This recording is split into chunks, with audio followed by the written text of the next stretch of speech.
حضرت عمر فاروق رضی اللہ تعالی عنہ کی زندگی کو بدل دینے والی باتیں۔ ہمیشہ سچ بولو، چاہے سچ بولنے سے تمہاری جان ہی نکل جائے۔ مالی غنیمت کی امید پر کسی کی جان جوکوں میں مت ڈالو۔ کم بولنا حکمت ہے، کم کھانا صحت اور کم سونا عبادت ہے۔ ایمان کے بعد نیک بیوی سے زیادہ کوئی نعمت نہیں، لالچ سے زیادہ عقل کو برباد کرنے والی کوئی چیز نہیں، شراب بھی نہیں۔ جس سے تم کو نفرت ہو اس سے ڈرتے رہو۔ سخی خدا کا دوست ہے چاہے فاسق ہو، بخیل خدا کا دشمن ہے چاہے زاہد ہو۔ کسی شادی شدہ فوجی کو 4 مہینوں سے زیادہ میدانی جنگ میں نہیں روکنا چاہیے۔ ایک رات حضرت عمر فاروق رضی اللہ تعالی عنہ لوگوں کی حالات کا جائزہ لے رہے تھے اور ان کی خبرگیری میں مصروف تھی کہ آپ رضی اللہ تعالی عنہ کو تھکاوٹ محسوس ہوئی تو کسی گھر کی دیوار کے ساتھ ٹیک لگا لی۔ آپ رضی اللہ تعالی عنہ نے سنا کہ ایک عورت اپنی بیٹی سے کہہ رہی ہے کہ بیٹی جاؤ، اٹھو اور دودھ میں پانی ملاؤ۔ بیٹی نے کہا، اماں کیا آپ کو معلوم نہیں کہ امیر المؤمنین حضرت عمر بن خطاب نے اس سے منع کیا ہے؟ اس کی ماں پھر بولی، جلدی جاؤ دودھ میں پانی ملاؤ، ابھی ہمیں عمر رضی اللہ تعالیٰ عنہ تو نہیں دیکھ رہے۔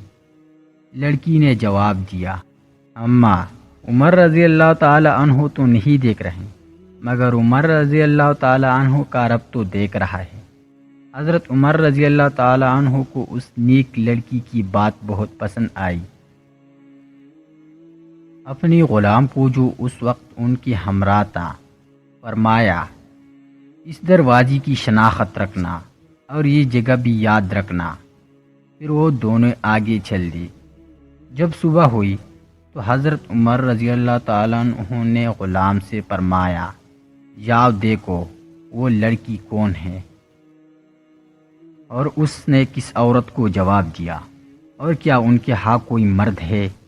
غلام معلومات لے کر واپس آیا اور حضرت عمر رضی اللہ تعالیٰ عنہ کو اس نے بتایا کہ وہ لڑکی کنواری غیر شادی شدہ ہے اور وہ اس کی ماں ہے اور ان کے ہاں کوئی مرد نہیں۔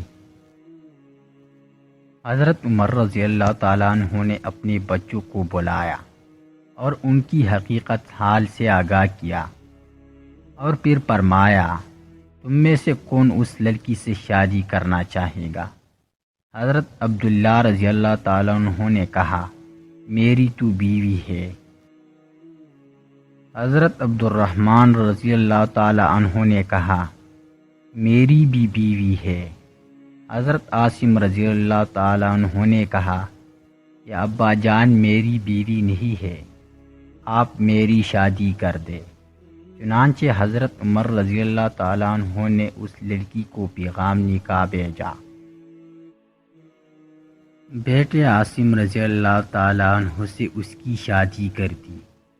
عاصم رضی اللہ تعالیٰ عنہ کی یہاں بیٹی پیدا ہوئی جو حضرت عمر بن عبدالعزیز رحمۃ اللہ علیہ کی والدہ بنی۔ ہر رشتے کا ایک حسن ہوتا ہے اور نیکی کا حسن یہ ہے کہ پوری کی جائے۔ جو شخص اپنا راز چھپاتا ہے وہ اپنا اختیار اپنے ہاتھ میں رکھتا ہے۔